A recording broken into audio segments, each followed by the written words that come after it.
تو میں آج سردی کے موسم کے تعلق سے کچھ باتیں آپ کے سامنے پیش کروں گا۔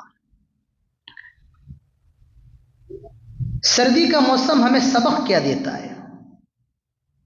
سردی کے اندر سب سے مشکل، سب سے کٹھن، سب سے ہارڈ ہے پانی کو ٹچ کرنا، پانی کو ہاتھ لگانا۔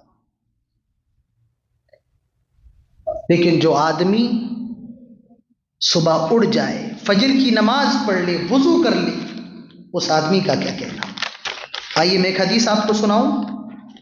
اللہ کے پیارے نبی صلی اللہ علیہ وسلم فرماتے ہیں صحابہ سے، کیا میں تمہیں وہ کام نہ بتا دوں کہ جس کے کرنے سے تمہارے گناہ معاف کر دیے جائیں؟ صحابہ اکرام تو اس چیز کے لیے بے قرار رہتے تھے کہ اللہ کے نبی کیوں نہیں؟ اللہ کے نبی فرماتے 3 کام کر لو تمہارے گناہ معاف کر دیے جائیں گے۔ 3 کام۔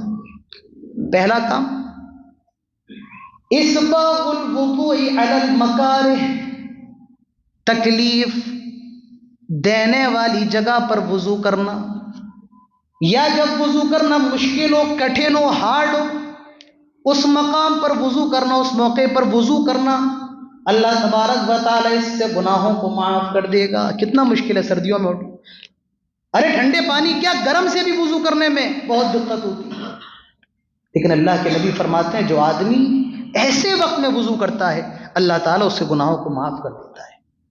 اب کوئی آدمی اس سے یہ مسئلہ ہرگز نہ نکالے کہ ٹھنڈا پانی بھی موجود ہے، گرم پانی بھی موجود ہے، لیکن ہم ثواب کی نیت سے ٹھنڈے پانی سے وضو کریں گے۔ یاد رکھیے اگر کوئی آدمی ایسا کرتا ہے تو وہ اللہ تبارک و تعالیٰ کی نعمتوں کا ناشکرا ہے۔ گرم پانی، یہ گیزر، یہ ہیٹر اللہ کی نعمت ہے۔ اللہ تعالیٰ فرماتا ہے لئن شکرتم لازیدنکم، تم میری شکر گزاری کرو گے میں اور بڑھاؤں گا۔ اللہ کے نبی صلی اللہ علیہ وسلم کے سامنے جب 2 معاملے پیش ہوتے تو جس کے اندر زیادہ آسانی ہوتی اللہ کے نبی صلی اللہ علیہ وسلم اس کو قبول فرمایا کرتے۔ لہٰذا گرم پانی ہونے کی صورت میں ٹھنڈے پانی سے وضو کرنا، ثواب سمجھ کے کرنا، تو یہ جہالت کے سوا کچھ بھی نہیں۔ تو اللہ